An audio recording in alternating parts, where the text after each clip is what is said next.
I know the song, This is but the are you best. believe? I can't even go that high. I What an initiation to the podcast. right, like, no, y'all are not going to get me to All do right, that. we'll skip the singing competition. We are back with the Movie Mirror podcast, this time with, I think, one of our first real estate-specific guests that does real estate things besides being an agent. Today we have Allison Rodriguez with Ardent Appraisals. Am I saying that right? Okay. I'm going to read your bio because it's so well written. Allison is committed to providing clients with an impartial, unbiased, and objective opinion of value that is supported by research and analysis. She's dedicated to maintaining public trust and high standard of integrity, which is very important for an appraiser.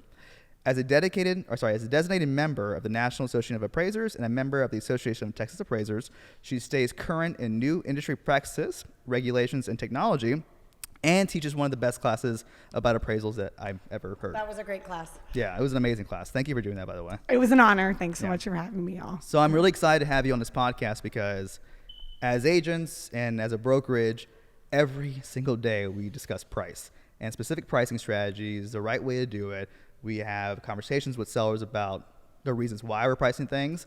So to have the experts in all of this that we also refer to as well for resources is huge for us, and as a brokerage to have you and as a resource. So we appreciate your help always. I know you helped me recently, so thank you.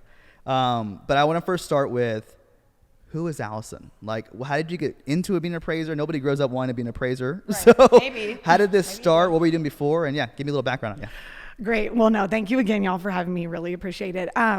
Absolutely. It's funny, like, not a lot of people grow up and say, I want to be an appraiser.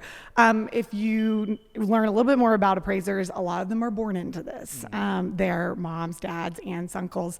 But, some of us do by chance, find out about the industry, find out about the career, and are able to take part in it, which is awesome. I started most of my experiences in high school education. So I had worked in corporate America before, a couple of different jobs out of college, and then I'm very passionate about high school education, math specifically. Which is Alana's strong suit. Do not ask me to do any sort of math equation ever. Not good. Well, but yeah, so I was able to, I taught math, and it was always fun to, show students how you could actually apply that in the real world. Anyway, I started to look into administration things, maybe, moving outside the classroom. And it just so happened, someone I knew that was an appraiser that was needing help in their office. And so I looked into it, did some shadowing, did things like that, and looked into the process and said, you know what, I was looking to get out of education. It can be difficult to transition careers. And at the time I had no idea what everything, entailed with this, but it was a great opportunity to jump in. And once I started learning more, as you guys can tell, I'm all in. It's just, I love it. So, you were nerding out in that class. I loved it. It was awesome. Like, nobody nerds out more than me in real estate and numbers, and you were just like going off. I'm like, this is great. I'm learning so much. Well, I also think that's an important background to have, because having a math background, because that is like for somebody like me, like math turns on, my brain shuts off.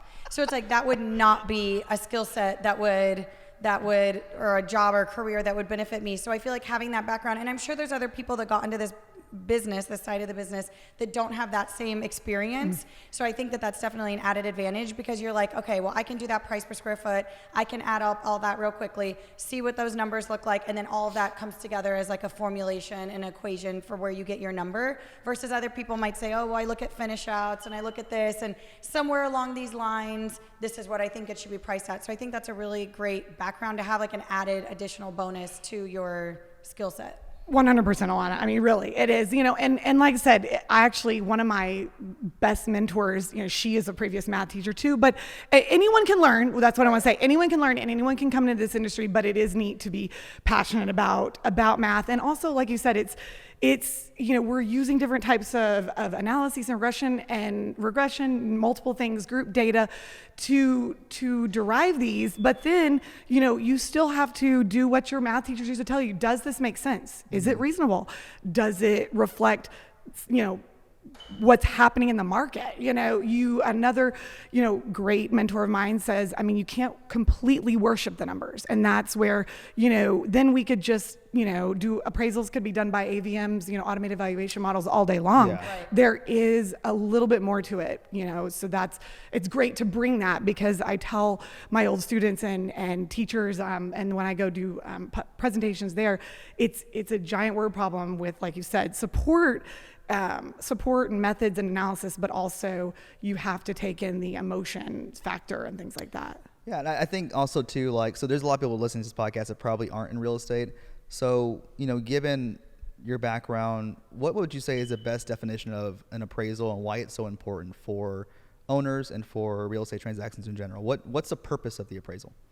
So it is to provide, a professional opinion of value of a property, right? And really what most appraisals, their intended use in some form or fashion is to help folks make informed decisions. Okay, so that's helping a lender. Decide on how much money they're going to loan on the property, right? Because if that loan goes sideways, guess what? The next day they got to put a for sale sign up in the lawn, and they got to know. But I fortunately have diversified my business, and again at the expense of hard work, right? But when folks, when someone passes away, they need one that has an effective date of the date of death. I can help them, be compliant for tax purposes, dissolution of marriage purposes. Folks are going through a lot there, but they need someone to help them, with market value on who's buying who out and that kind of thing. But the purpose is, and of our standards is to uphold public trust. It really is. So, whenever I walk into a house with friends, it's always like, my natural thing is to figure out how much this house is probably going to cost. As if you didn't already look it up prior. Yeah. But do you do the same thing? And do you get asked why you go to an event? Oh, no, seriously. I'm laughing because, I'll drive when I'm driving around town. Oh my gosh, complex measure. All right. Ooh, that one would be hard. Like, oh great, that one would be a doozy. And then it's like, ooh, that's so great. I love that old style that it's been refurbished. I like 100% all the time. My mind goes straight to all that. And then what's complex measure? Oh, a complex measure, a lot of angles. Okay, a lot of angles. So that's where the geometry teacher in me comes into play. And I'm out there. Oh Lord, actual complex. Yes, wow. Yeah, sorry. Literally or figuratively. Okay, got it. Sorry. Yes, or I see really unique properties that I'm like, okay, complex appraisal. That makes it very complex. They've got 2 ADUs and a horse stall and barn and on 50 acres, whatever the case might be. But it does always. And then you might as well just tell folks at a party that you're an analyst, because that's what we are. Yeah. Because the minute you tell them you're an appraiser, they start trying to get you to do work for free. And I'm like, no, no, really. When I get my haircut, every time I get a haircut from somebody, it's like, hey, so what do you do? What do you do for work? And I'm like, I work at a real estate company. And because I don't want to be asked about the market. I don't want to be asked about anything. I could be the janitor for all I know. I just want to be. Yeah, so I get it.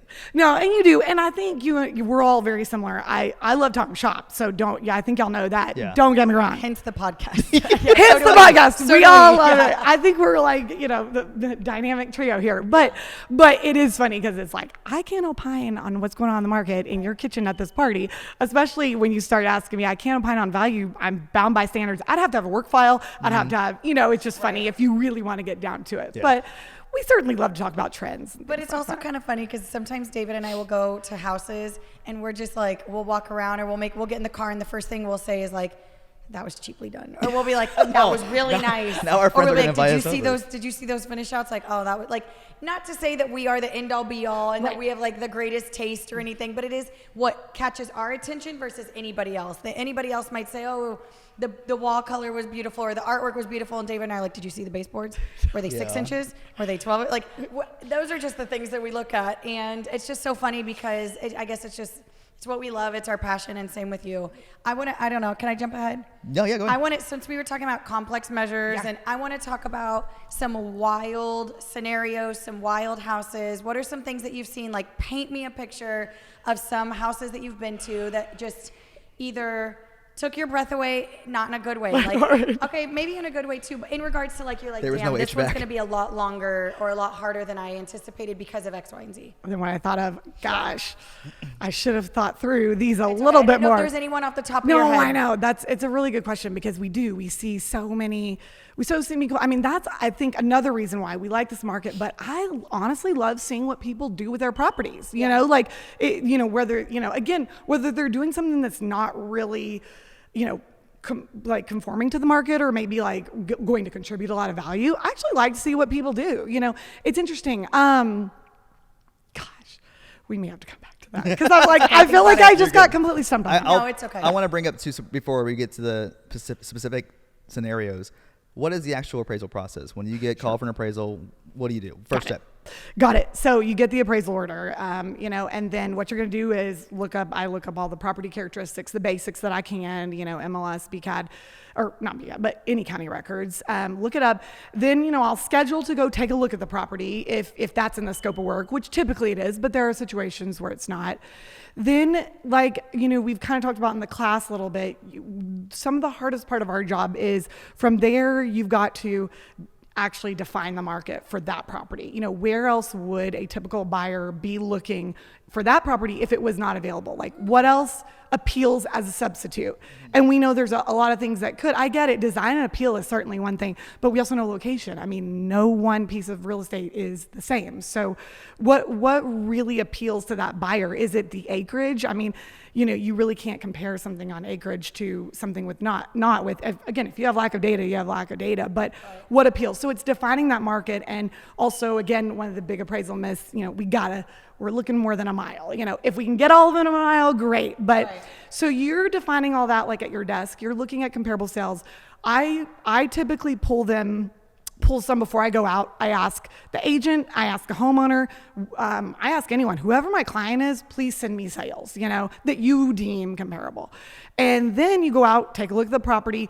Sometimes you're surprised if it's a refinance, or again, if it's a non-lender appraisal that I don't know what the inside looks like.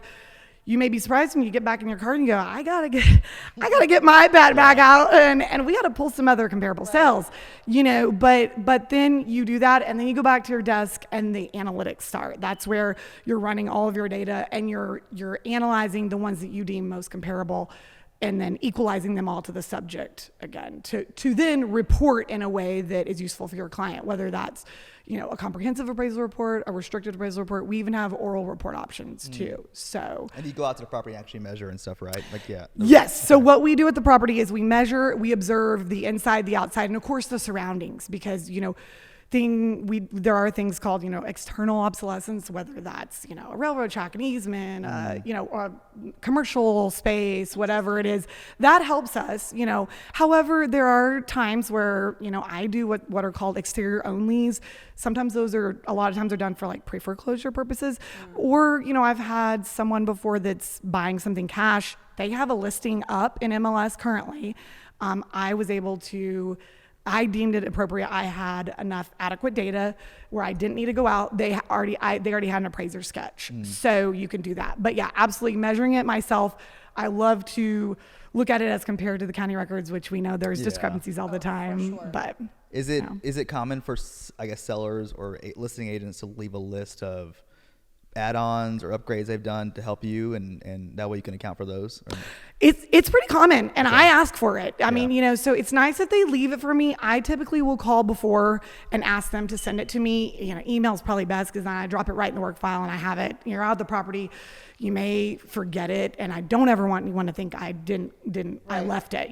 So we love to know upgrades, updates, anything approximate year done. And then, obviously any issues and repairs that maybe you've had done, any kind of property characteristics. I mean, the more information for us, the better. Going back to the add-ons, what would you say, because I know every seller is listening to this, what would be the best, the top 5 add-ons for a home that would most likely increase the value? Okay. Great question. Again, I'll start with the caveat that market specific, right? Yeah. But I will say, generally speaking, I mean, when we see kitchen upgrades done, bathroom upgrades done, generally that's commanding more value. I think I mean, what are some other suggestions? I mean, obviously when roof coverings are in newer and better condition, HVACs, when those are replaced. But like metal over composition shingle, or like is it? Okay. And that's a great question. Yeah. With that, with roof type, we really, I mean, if for instance, everything was metal and yours was composition shingle, Gotcha. It's really hard for us to have enough data to extract like between the difference between a type of roof, Now, if we were going to definitely do an adjustment based off like cost, and that's one way we can do it, but that's not the only way Right. As a lot of lenders don't like that, especially, but cost, you could probably drive some sort of adjustment. However, if you really wanted to take it from the market, that's a tough one to support. I know you said in regards to like kitchen renovations or home renovations, is it true what they say about like doing a kitchen reno or adding a pool is not dollar for dollar? You can't tack that same exact price that you spent onto what you would want as your list price. Is that pretty much true, would you say? Or is there a percentage, a calculation that you're like, well, 50% of what your reno was, you can tack on that additional amount, or what are your thoughts? That's a good question, Alana. Yeah. So y'all know this. I mean, dollar for dollar, you're just really typically not going to see that, right? Getting that out, cost does not always equal value. So, but what, you could do is again, just look at, how you can best conform to what's going on in your market and spend, a decent amount of money. And there are multiple ways to derive condition adjustment, and we call that a condition adjustment. There are multiple ways, but I mean, ultimately, if you want to pair up very similar sales, one with some upgrades and one with not, we would try to extract like a percentage difference. Average it out, yeah. A percentage difference. We can do what we call grouped data. If I have a group of similar sales that are updated, a group of similar sales that are not, I'm going to typically try to derive a percentage difference there. We can also do depreciated costs, and I use that a lot too. But you're right. I mean, it's tough but what is helpful, I had a gentleman the other day, with a higher end home, custom accessory dwelling unit. When I asked him for the details on the cost of that, because for accessory dwelling units, depreciated cost is a recognized method and technique, and we use it. I mean, I'm certainly pulling comparable sales with ADUs, and I'm also pairing the ones up with ADUs and without, and looking to extract that straight from the market. Explain to people what an ADU is. Okay, ADU, accessory dwelling unit, often known in the real estate world, everything casitas, detached mother-in-law suite, detached living areas. And so Fannie Mae does define an ADU, and so does FHA. They do say it has to have a stove, though, for the kitchen. Interesting. So if y'all ever need the definition, I'll be happy to snip that to you. If you actually call it an ADU, it has to have a living area, a kitchen with a stove, and a bathroom. Huh.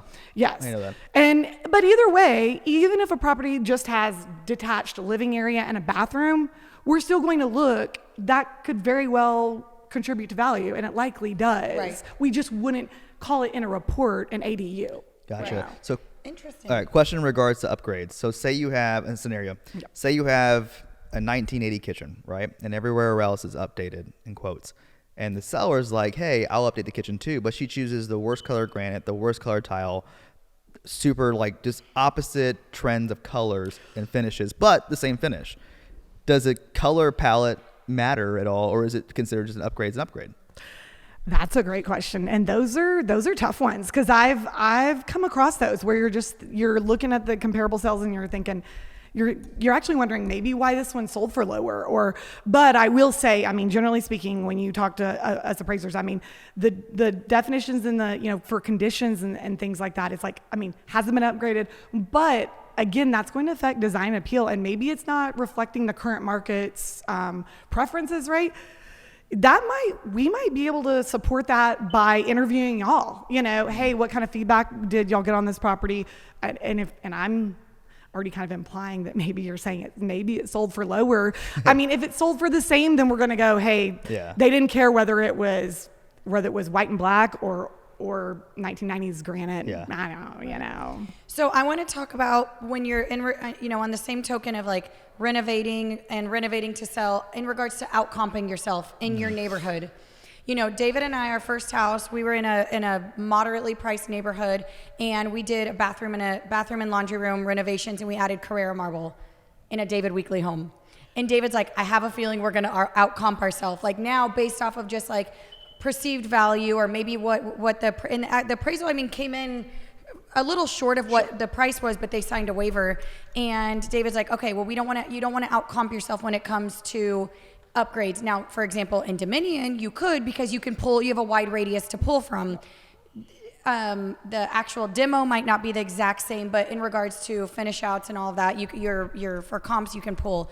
What is your rule of thumb, would you say, or just a quick little tidbit for somebody that's not in real estate, but they're listening to this in regards to maybe they want to do some renovations and to eventually sell?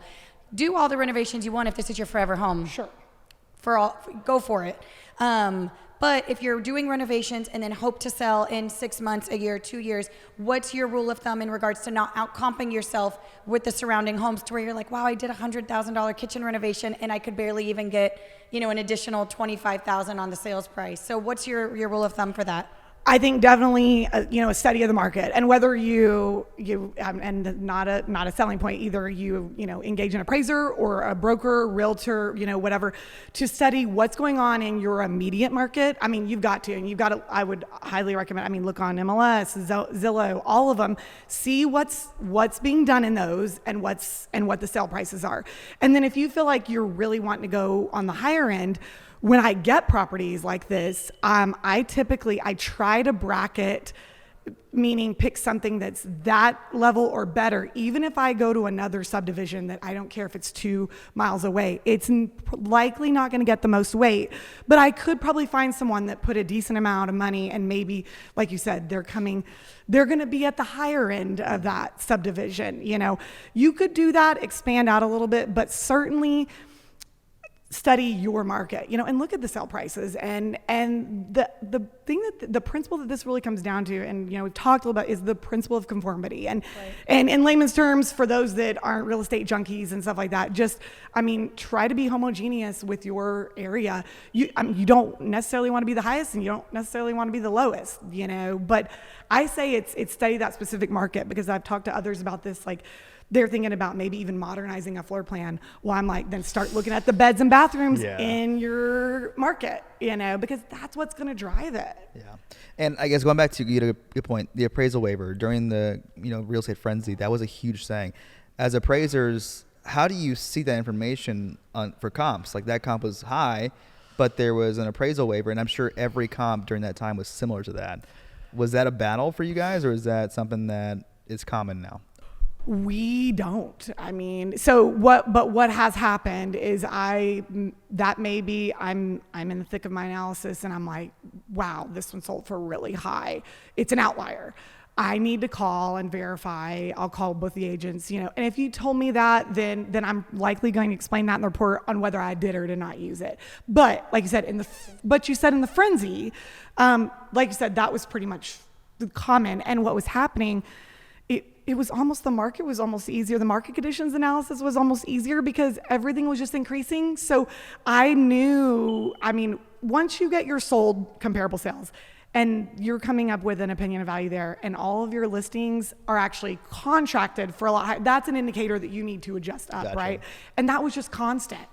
Now is when it's so hard, because we're not in, I can't say, but different parts of the market, some are slightly increasing, but we're just not in that kind of market anymore. Yeah, 2021 was like a rare little bubble. I loved it. Where it was awesome. all rules went out. Appraisers loved it. Realtors, brokers loved it. Multiple offers. People were coming in and we're just like, hey, we'll take it. We'll pay. Like, days on market was what? Was minutes, negative, hours, negative. Yeah. Which actually leads me to being private MLS. Yeah. So that's a great point. So a lot of sales and listings are on and I'll explain what that is. So our San Antonio MLS has 2 separate MLSs. We have a public and a private. Public will be shown online, Zillow, Realtor.com, all those apps. It'll show days on market. Your friends will see it. Private is only viewable by brokers that are members of SABOR MLS and appraisers as well. So the benefit for sellers is that there's no accumulation of days on market. Your friends aren't going to see it. It's a private, sale, private comp. The county's not going to see how much you sold it for. So there's some benefit to that. But as appraisers, at least in the high-end, real estate world, there's a lot of sales that do happen privately, or even not even on private MLS. It'll happen just between neighbors. And so how do you guys navigate that, and what are good methods that you guys use? Good one. But yeah. Hard question, I know. Hard question. No, but really good one, like you said, because especially when doing work in the luxury market, typically what ends up happening is that you may have a lack of, we call a lack of data, but it's a lack of comparable sales, And so I actually, have a peer out in Canyon Lake, and he's an agent and an appraiser. And so he will try to collect the data from any sales that he's involved in, again, with the permission of the sellers or buyers in that case. But those are off-market sales. So here's the thing about those. If you look at the definition of market value, it's the most probable price with all these exposed. With exposure to the market. And so technically those sales are not exposed to the market. So you would really have to do a lot of explaining and analysis on whether the sale price was impacted by it being off market. So that's why what if it was impacted at a higher point? Because I use that for sellers all the time. I'll put it on private MLS, and we'll get a higher price tag because there's so much either demand or lack of inventory, and I'll use it as leverage, and I'll say, hey, this is the price, or we'll go on market, and the buyer doesn't know whether we're going to get a better offer or not. But it's sellers like the idea of possibly getting a higher price tag off market, but. I don't blame them. But I wish we could have that data, know? Yeah, I'm like ruining y'all's comps. So in that case, would you call maybe the previous agent or call the agent and say, hey, what did this sell for? What did this trade for? And just try to maybe backfill some of that data just to paint a full picture? So the only way I technically can use a sale is, I have to verify it from numerous sources. And so, I do have to have the closing documents and all that. So, I would have to have all of it. I can't even just have word of mouth, So you need a settlement statement or a CD. Okay. Yeah. So going back to the higher end market. So $5 million, $6 million, $7 million. If there is a loan or if there is an appraisal, some of them are I go to Dominion all the time, crazy views, $7 million houses, and there's no comps for it. There's really not, you can't comp that view. You can't comp. There's other sales for $2-3 million, but it's not anywhere close. And so how do you, as an agent, how do you factor in a view? Is it the degree? Is it? It's a 180 view, but versus a 360. Yeah, exactly. So it's how do you? Because we talk about this all the time. We're this is a house that creates its own comp. This house creates its own value. Yeah. And so it's how do, especially Dominion's a great example because there's so many different areas. You could be in certain areas of the Dominion that has a double gate. Yep. There, you could be up in the front. You could be right off Dominion Drive with no fence. So it's you're on the golf course. How do you? That's a perfect example of where do you even begin with some of these houses that create their own comp? Yeah, that's great. Those are certainly very complex. And what you'll have to do is you'll likely have to go pretty far back in time. If there's anything on the market pretty far back in time, and you're going to have to really analyze the market, and you'll have to adjust it to the present, right? That's the first thing we'll start doing is we'll go back in time.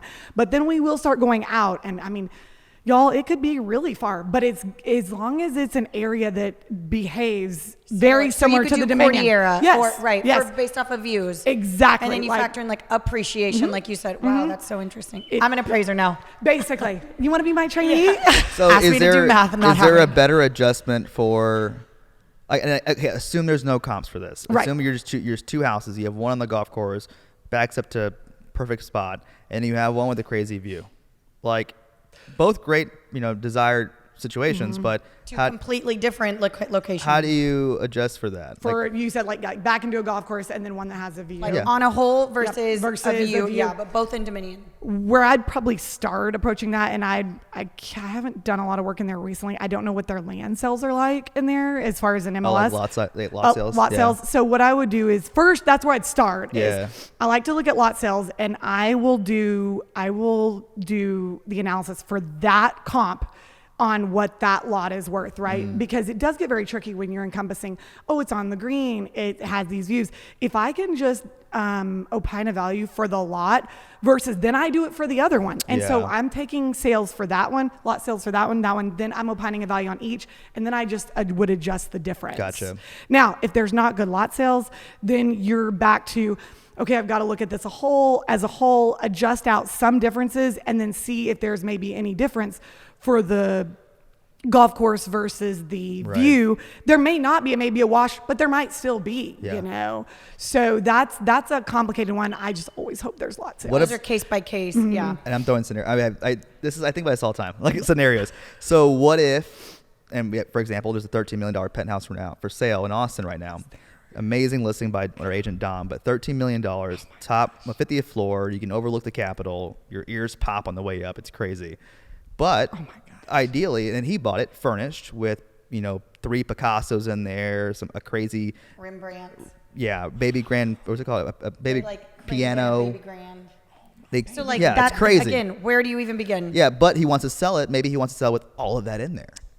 And so where do you, for non-realty stuff, like That's probably how like a is bill the, of sale, right? Like he would have to price that Well, down. exactly. And that I would reach out to my business, a commercial appraiser I partner with. However, for sure, that's personal property. And we appraise real property, right? Gotcha. So that's for sure personal property. Whatever they negotiated when he bought that, that's, Right. I would only be appraising the personal property. However, we've gotten into the short-term rental craze and everything, and when lenders are asking us to do analysis on short-term rentals, a residential appraiser cannot do that alone because it's very interesting. So I work with a commercial appraiser Gotcha. to where that's actually a different kind of value because you're running a business out of there Right. too. Now this guy's Now running a you're factoring business. cash flow and So what about basic, like, just a house furnished, like just something in Stonewall Estates that they're buying all the furniture,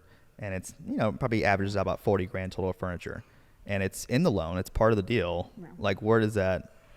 So that, I mean, honestly, I'd probably have to phone a friend because it's personal property. Like we cannot opine on that. It's personal property. So if I do see a comparable sale that, if I happen, I'm reading through the comments, and this doesn't happen to me, but it has, and it says sold furnished. I mean, I'm either gonna have to do a lot of research, or I'm really gonna try not to use that because that sale price isn't really indicative of just the real property, right? Gotcha.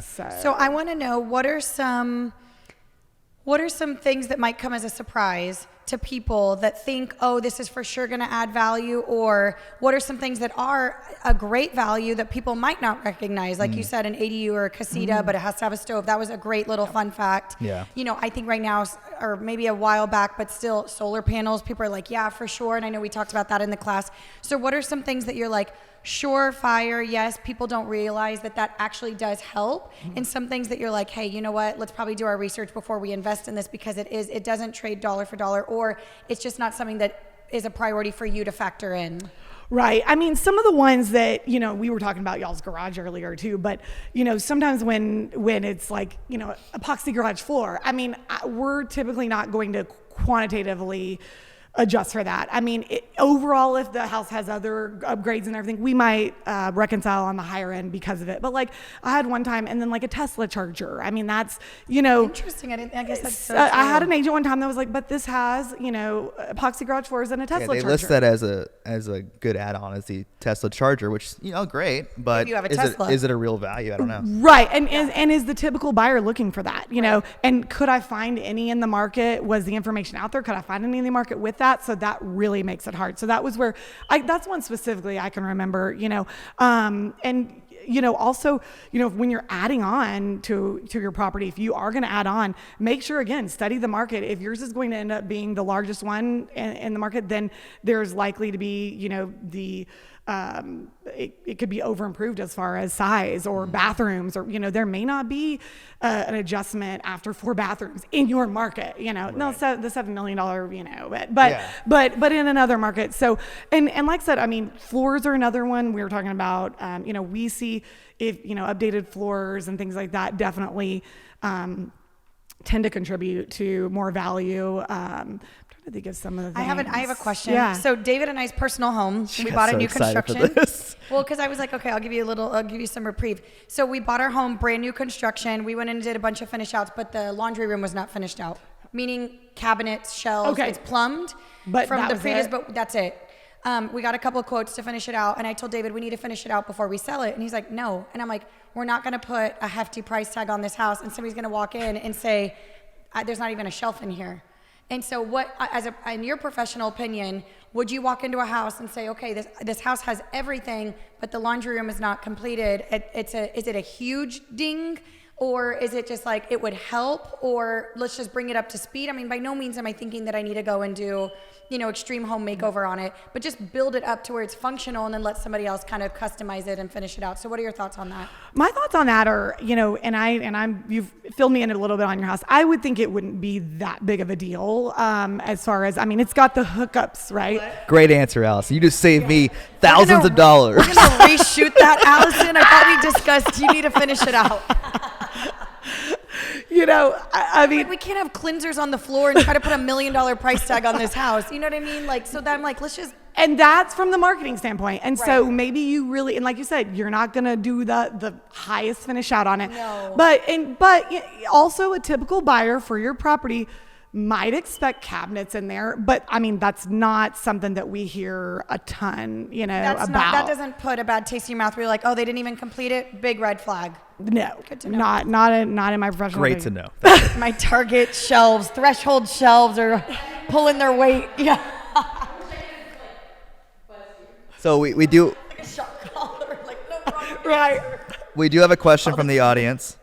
So for agents to know that are listening to this, how is an appraiser assigned to a deal? Like, I know that you can explain that process. Yeah. Sure. So for y'all specifically for lending purposes, what happens is we can get on lender appraiser panels.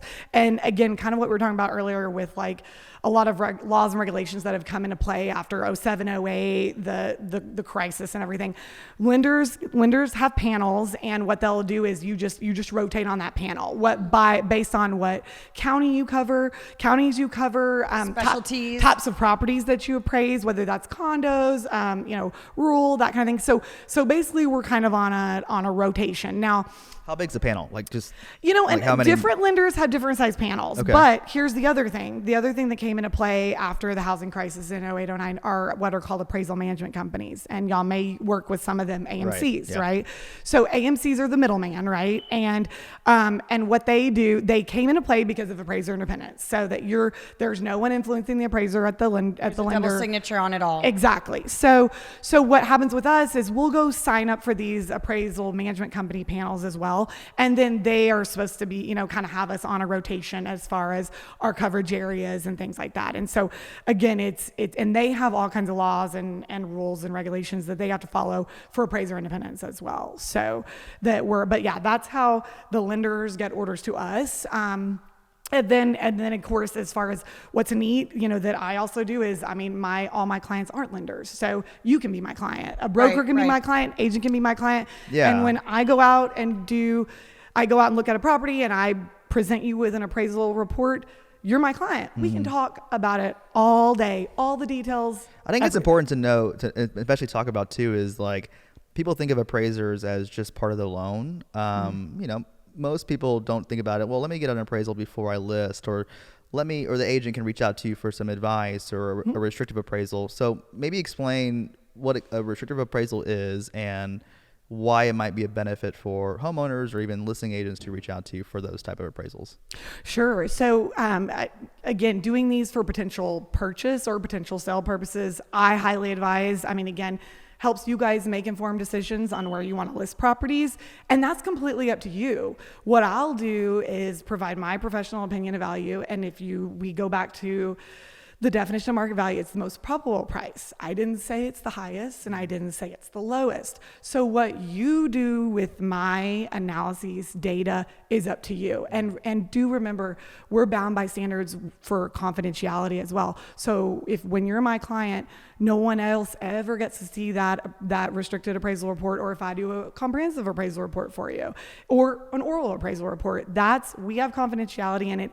And I have a lot of agents that do like to engage me for those services because, like you said, we don't want anything getting extensive days on market. We don't want it to become market stale. We also don't want to short anyone out of any money, you know. So I'm always happy to provide those services, but I'm also, like I said, David, I'm happy to answer questions, give you my ideas on comparable sales, you know. So could you just be, if somebody's listening that's not in real estate, not thinking of selling, but just curious, you know, the conversation has come up, like, let's take my parents, for example. Every time we're with them, my dad's like, David, what do you think I could get for my house? Every but time. I'm like, are you going to sell? And he's like, no, why would I ever leave this house? So I'm like, so then why do you Nobody care? hit him up. Yeah, nobody. Yeah, please don't send my dad Christmas cards. We know who you are. Yeah, we know who you are. Is that something that just an end consumer, just a seller can say, you know what, just out of curiosity, for maybe I want to refi, maybe I want to do a HELOC, anything like that, just forward thinking, can my dad just pick up the phone and call you and say, I'd just love to get, what is that, a restrictive report? Right. And so we would say that's for asset valuation, and honestly, internal decision-making purposes. So you call me and then you can pick the report that you want. Like I said, the restricted appraisal report is just going to be shorter. It's going to give your dad market value and some other things that we're bound by our standards to give you. And I can put some additional things on there, like sales I used. If you want more of a comprehensive report, like you see when you guys look at one from a lender, 40 pages, stuff you don't need. Does your dad need pictures of his own house in there? Exactly. And me to tell him how many Picture beds and baths are in there? Yeah, exactly. Would you like me to tell him that and all charge the him pasta for hanging it? on the walls. No. This pasta's worth a lot of money. Yes. Yeah. We factored in pasta. Meatballs, the Yeah, oven. yeah. You know, so it's nice to offer the different types of products based on what you're going to use it for, you know, and honestly, there's a lot of appraisers out there that just don't do that. And that it's a business decision, and maybe they mostly do lender work, but I absolutely have loved working on to diversify my business, you know, so. I think for certain clients, it's like whenever I go into a listing appointment and they need to sell or they really want to sell and the biggest thing is price, I think using this as a way to discuss the right price for them that's not going to sit too long is a great option for sellers and agents to team up on, offering it as a service for their clients. I think that's it. There's no hidden things when you know more or less what the price should be. You're not going to waste too much time on market, hopefully, but it gives you a better range. That also has to be a conversation with your clients of them being okay with their house not sitting long. Maybe that is part of their game plan is like, we need to buy ourselves some time. Let's put it on the market now, but we still need to find another house in another state or whatever. So it's like,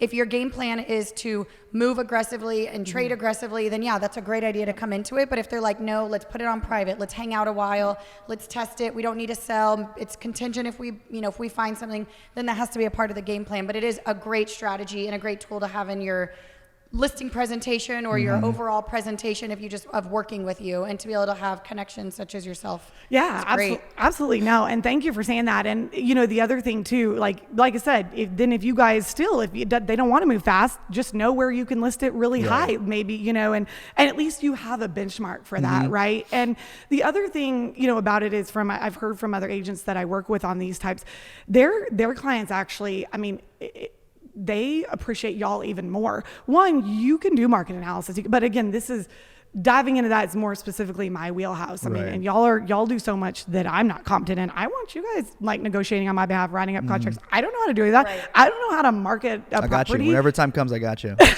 I know this. So I have another question. How long is an appraisal good for? And here's the scenario. David goes into a listing presentation and he says, hey, I'm going to just go ahead and order one just off the bat, just so we know how to price in regards to the, so it's a part of the marketing strategy appraisal.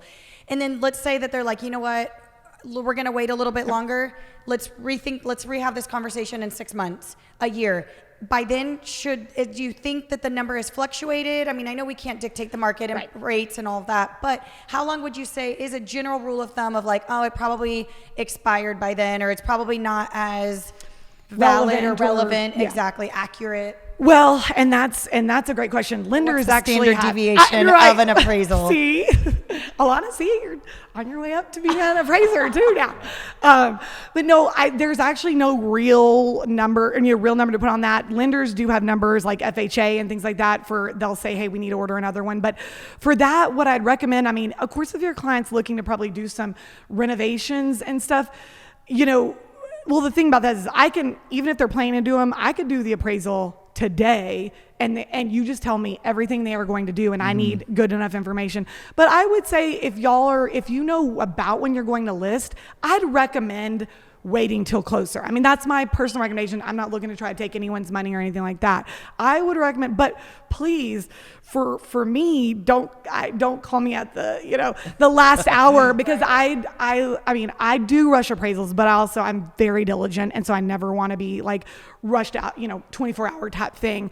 I would say get it, as close as you possibly can. But like the other day when I did one for a client, they were doing it about 3 months out, right? And in my service, what I'll offer you is, hey, and even if it ends up being 6 months, here's my opinion of value as of the effective date today or whenever we decided. When you go to list it, let me just help you look. Let's just see if anything else is sold that we think might change it, right? It would be another appraisal to opine another value, opinion market value. However, guys, it's white glove service. I will take a look for you again, So I would say try to do it as close as you can. But again, don't worry about, we're going to redo it. If you want to know that, I mean, I can appraise a piece of land, right, without your home being even built on it. Give me the plans and specs, right? Gotcha. That's cool. So, That's good to know, That's actually. good, Yeah. So I've run into this a lot more often lately. Clients that purchased in 2020 or 2021 wanting to sell now in 2024, and what they paid for it is pretty much what it's worth now. Whenever I get a client's like, I bought the house in 2019, I'm like, you're going to make some money.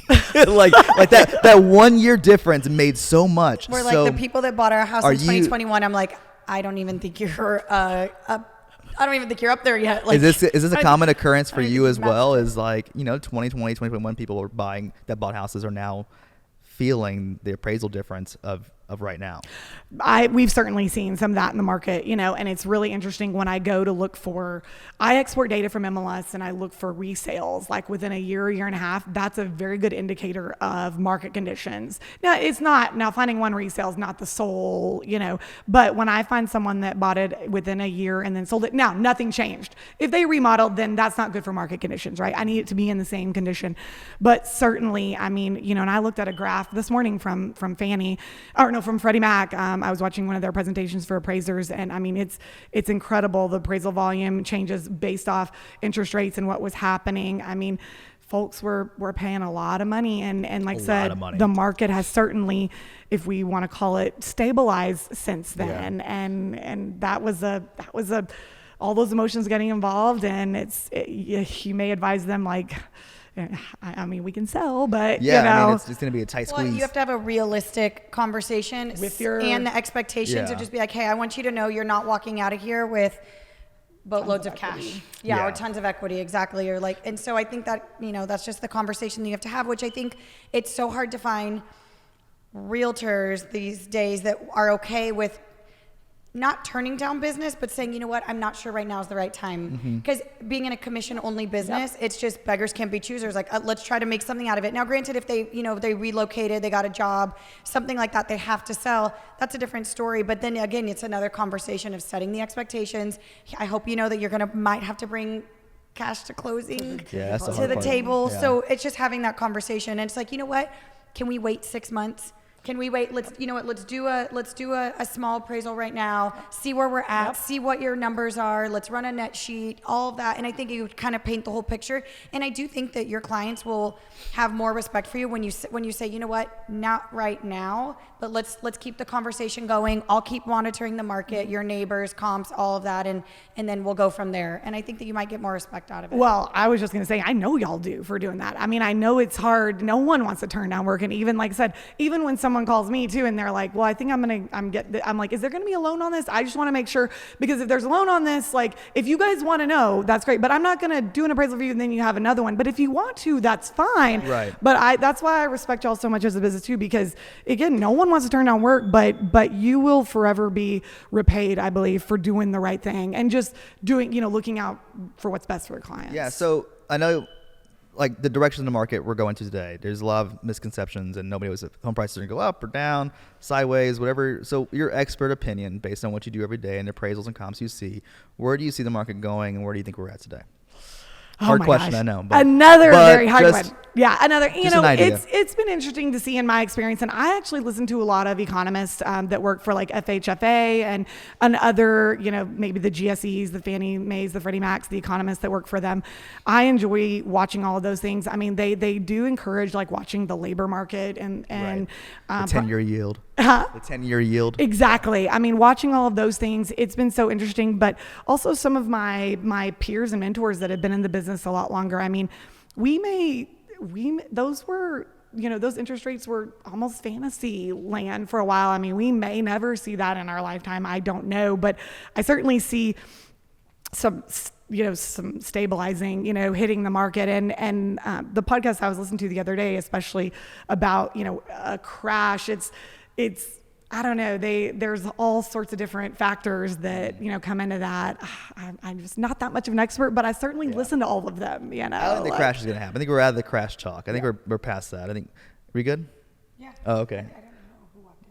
Who was it? I don't know. Oh, the seller walked in. Is he here? Oh. So you had mentioned AI in the very beginning of this podcast, and I want to know your opinion on AI generated appraisals, and also too, if you can touch on, everybody goes by Zestimates that I know of, and it's Zestimates. I know why it's not accurate, but I want you to hear the expert's opinion of what your take is on that. Right. On the automated valuation models. Yeah, that again, you know, the black boxes, and I get it, they're gathering data from offline and everything, but it is different than, you know, what we're doing individually, and again, doing a lot more due diligence as far as, like I kind of said earlier, just not worshiping the numbers. There's just a lot more to it than that, you know? And so it's very common for consumers to call me too about, you know, an appraisal for, you know, estate purposes or divorce purposes. It's like, well, Zillow says this, and it's like, you know, we explain why not. But I mean, we're certainly obviously not relying on any of that data, you know, but I get it. Technology is getting better, and, you know, and the county, they use mass appraisal, you know, which is valuation, which is different than what we do too. So Gotcha. Let's talk a little bit more. So I think everybody here, real estate or not, knows what a Zestimate is. It's Zillow's version of whatever they think the estimated home value is. What truly is, where are they pulling that data? What is their equation? And explain to us why it's so far off, or why it's not really that far off, but this is why it's still important to get a professional's opinion. Well, and I wish I knew more. That's just something I haven't really dove into. And David, I'd love to hear what you know about it too. But I know that those change. Again, it's the automated valuation model. Algorithms are built upon those things, you know. And I know those things change when a listing gets put on MLS, you know, and they're extracting that data. It's just someone's not diving right into what's truly comparable in your market, because sometimes even in this market, you know, is the brand new Highland home right down the street comparable to the 1990s, you know? Right. There's so much the lack of human opinion and things like that. And that's why I hope, you know, a lot of appraisers are scared our jobs will completely go away, but I'm myself and my mentors, and we're pretty confident that, because you do have to do your due diligence, and there's so much emotion involved, yes. You know. We spoke about that before we got up the podcast. Like when I showed this house, candles lit, music's going, we have tea, water, coffee. I got the order ahead of time. You're creating the experience and the emotion to it, because that is real estate. As much as like the physicalities of the square footage and rooms and all this stuff, like people buy with emotion, and then as agents, we got to create that. But Zestimate itself, my take on that is Zillow is a necessary evil. It's great for me to have sellers send me houses because I don't have to constantly be looking, and that's what they're shopping on. Yeah. So it helps a lot to have that easy access. The con of this is they'll see prices, they'll see comps that they're not using in the same area. And so the validation for us as agents is this is our selling point. This is why we're actually able to establish our job position as this. We get to educate the sellers and educate them on why is it inaccurate. Use it for shopping, but don't use it for pricing. And that's our favorite. I mean, that's my favorite thing. And soon, maybe Evoke will have their own app, so we don't have to use Zillow anymore. That's right. Yeah, I see y'all developing this app, and intellectual property. Nobody steal that. That's right. That's right. No, and I think that's great. I think it's cool that y'all have utilized that to actually to your benefit in a way. Yeah. But yes, I mean, there's nothing. You know, I arrive at a homeowner's house for a refinance or something, or even a purchase transaction, and it's like they're already noting. I'm having them fill out the homeowner questionnaire that I do, and they're already noting what it is on Zestimate. And we may have a little discussion about that, because we outside of our little real estate junkie selves, themselves, the consumer isn't that informed on these things, and it's our job to inform them. And it's honestly wild. It's wild how different Redfin's estimate is, Zillow's, Realtor.com, Trulia. They're all very different, but everybody for some reason loves looking at Zestimate. And so when I go into a listing appointment, I'll know the seller likely looked at that. I don't know if you they likely looked at that, but it gives me an idea of where they're at in their mind based on price. And sometimes, very few amount of times, it could be accurate. And so my job is to go behind the scenes, look at the comps, look at the sale, but use that as a way that psychologically they're probably expecting the number around that, and then go back and do my due diligence behind it. So, like I said, necessary evil for sure. But my thing with appraisers too is, just like in the real estate world, the AI is constantly, new technologies coming about. We're using it as leverage. Do appraisers use that as leverage as well in certain models? So that's interesting. And if you want to talk specifically about AI, I mean, there have been some presentations I've been to lately at conferences. I mean, they're getting to where someone could run, quickly a scan of this whole house. I mean, and the whole condition, everything will be filled out. They'll know exactly what kind of cabinets, exactly what kind of countertops.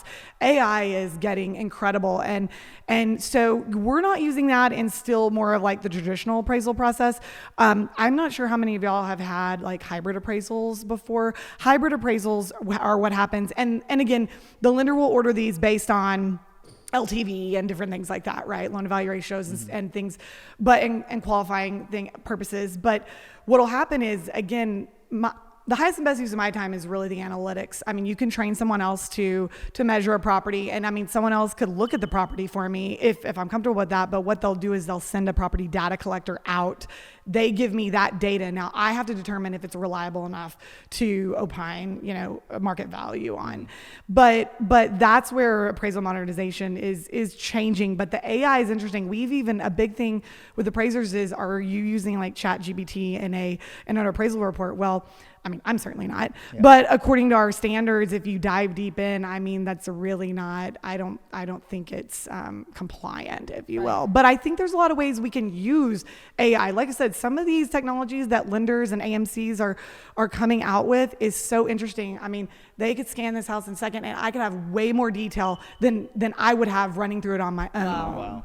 So I wanted earlier, I want to jump into, you had joked around like, let me get my laser out and start. Okay, what does an appraisal process look like? What does that look like? You show up to a house. Are you automatically starting to configure the driveway, the drive, the how steep the driveway is, how long the driveway? Like, are you automatically like, where does your brain turn on for that report?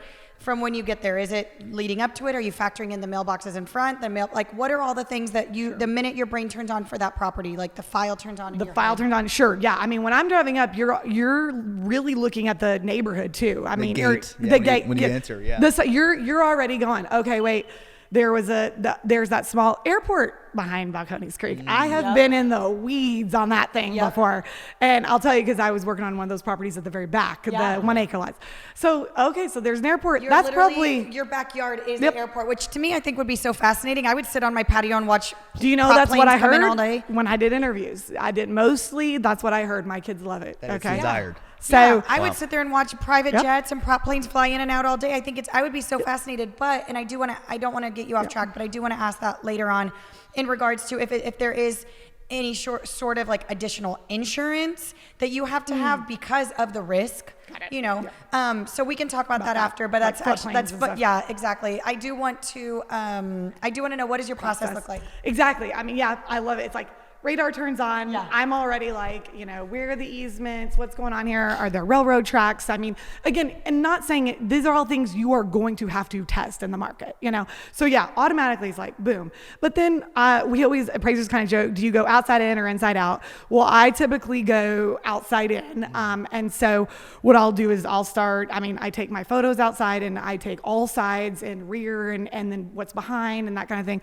Then I take my laser out and I'll measure the exterior, right? And then what I will do too is, if it's 2-story, I'm going to figure out what I can figure out on the top, right? Like what matches the bottom essentially. But then I'm going to come in, I'll measure the second floor, and then I start taking my photos of every room, observing any again, features, and then obviously any like deferred maintenance, extensive deferred maintenance, anything that, say, like I've kind of talked to y'all about minimum property requirements for like FHA. I gotta, get up in the attic and that kind of thing. But now I know a dishwasher needs to be added for that is right. Hey, I got you on that, but always ask. I know. So, but that is the process. And like I said, you're just very aware of your surroundings. And then part of it, this is where some, we'll all argue, driving comparables can take a lot of time, and it can be monotonous, and actually can be pretty dangerous. Okay. Yeah. I feel like for women, we're a little bit better off, but you would be surprised how many people are like, whoa, what are you doing? And of course I get on my card and I say, look, and I don't drive off, I tell them what I'm doing, and typically we're okay. But it's also, we always say you almost learn something every time you drive the comparable sales, because the lenders require us to do that. The GSEs require us to do that. And because you learn something, you're like, that's why this one doesn't, when you get closer to this highway, I can actually support that these are higher or lower in value or whatever. But certainly radar goes on, and you're just taking photos, of everything. And that way you can look back at it, and of course present your report to the lender if it's for lending purposes. I feel like you dream about appraisals, like in your head you're like, all these models going off. I mean, like that GIF of where just a bunch of equations are going on as the guy's talking. It truly is, and I think I've told y'all I really am passionate about it, and as I see y'all are passionate about this industry and helping your clients and everything, but they're really, it's just solving complex problems, and it can be frustrating at times. But what's awesome is, just like y'all, surrounding yourself with a network of, I keep the smarter people around me too, so. That's true. Okay. Last one is, I want to talk about this. Okay. So like, for example, our first home was up against a green belt, a protected green belt. I'm sure that worked out in our benefit. We were talking about Balcones Creek having the private airport, the Bernie private airport, which is pretty poppin'. Yes.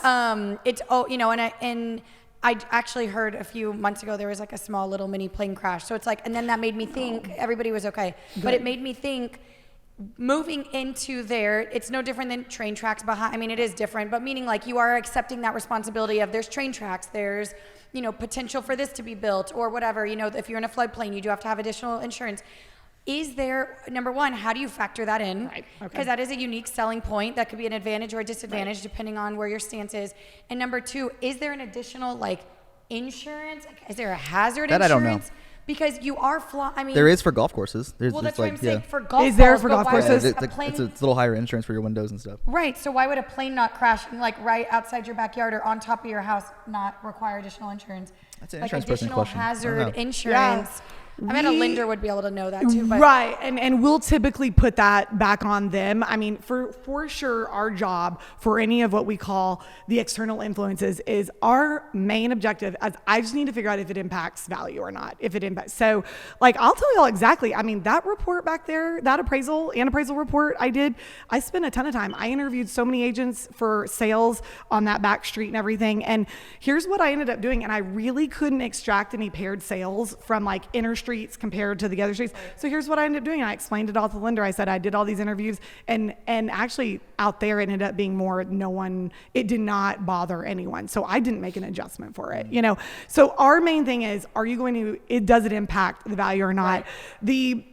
The flood zone gets interesting because if it's for lending purposes, you are going to have to select that the site is in the floodplain. Sometimes you might not even know that. Right. Yeah. I mean. Yeah. Maybe. Yeah. Up and you're like, I didn't even realize it until an appraiser. Appraiser. Yep. And so I'll send you the FEMA map stuff. You should go do that. Yeah. Study the FEMA map. Yeah. Please send that over. Can't wait to take a look at that. Instead of housewives, please. Yeah. So interesting. But what we typically do is, when I've had some of those, even like the Brook Hollow area and things like that, I'll be able to find another one in that, and I can show you on county records where you can get the flood map too, and it's hard work, but I'll find another one in there and I'll include that in there, and in that experience, that didn't affect a buyer, right? Or it didn't affect the sale price. Now, the fact that they probably have different insurance, that's on them, and so all these things, basically, I just need to measure if it impacts value. Right. Yeah. And if somebody doesn't want to be next to an airport, then don't buy the house. Like, Right. so at this point, it really. Well, could I was just thinking about be- you interviewing those. I mean, certainly they're all going to like it because they all bought the house. So it's kind of like, Well, exactly, but maybe did they buy it Oh, or for a the lower agents. price? Okay, yeah. You know, I mean, that would be the question. But I kid you not, one of the guys was like, "Oh no, my client loved this thing. His sons sit out there every day." yeah, you know? I would like it too. It'd be I nice. would. Yeah. And again, so the question becomes, and this is, we do this all the time with the easements and stuff like that too. So what's better? Would some said, I'd rather have that airport, which is fairly quiet, it's private, or a neighbor behind me, you Yeah, know? it's so true. So Well, and that airport is fairly quiet compared to, I lived over in apartments like over by the San Antonio airport, and that is a completely different. And actually, when we were in Dominion, we were right in the flight path. That was way louder, way more of a distraction, way more annoying than these tiny little prop planes going off at 6 a.m. or these tiny little private jets, which are interesting and fun to see. But Right. But yeah, I always thought that was interesting, and I'm glad we touched on that you've actually done that. done that. Yeah. I think it's awesome. And that, yeah, y'all are out there. And like, speaking of like San Antonio airport, at some of the properties I work on over there, I mean, they'll end up putting those abatement windows in, but I'm like, wow. but that again, you can't really extract an adjustment just for abatement windows, especially when talk about flight paths. I've actually have to pull up the map sometimes. But here's the thing, like, it's this may not be the best statistic, but like 80% of the city of San Antonio is in that, all of the military, all the airports. Yeah, that's true. So we don't find folks saying just because the airplane flies over, deters them. no. But like you said, it is our job. If it's there, it's your job to analyze it. And something we like, $0 is an adjustment. So that means like, you don't go, oh, I don't know, I'm just going to adjust nothing for it. That is an adjustment. You have to be able to back that up too, Right. Right. So That's so Awesome. interesting. Well, Well, before we wrap up, any questions from anybody in the audience back there that we missed on that you guys are curious about? do y'all have questions? Should we make them sing too or not? Yeah. So the question is, when are you going to introduce VA to your repertoire? great question. So I'm hoping soon. Technically, it would be 2 years for me, technically, and so hoping to actually. So beginning of this month, I will be speaking with the chief appraiser of the VA. Fortunately, he's going to be at our association conference, and I'd love to talk with them about any help that they might need, and more than happy to have them review my analysis and reports. So, because certainly would like to work with them. That's awesome. Yeah, So how can everybody find you? that's great. All your info, and like I said, even if you're not a realtor, you're just curious on your home value. Maybe you want to add a pool. Maybe you want to do renovations. You just want to know what your home value is. How can everybody find you? Everyone can find me at ardentappraisals.com. You'll see me there. You can also find me on Google, Ardent Appraisals, so you'll be able to find me there. And on Facebook, I'm on there. That's ARDENT. Yes, ARDENT, yes. And anyone, like I said, in the real estate market, non-real estate market, and also any commercial questions as well. Because, like I said, I'm working towards that certification. I am not, but I actually partner with one, and we're working on some very interesting properties right now. So, Awesome. yeah. That's so Congrats. exciting. Well, thank you Yes, so much. thank you for being on. I appreciate it. This was so fun. I feel like I could have asked a million more questions. See? but You like You math. were smart. You was smart. All right. Y'all have a good one. See y'all next time. So Thank much. you.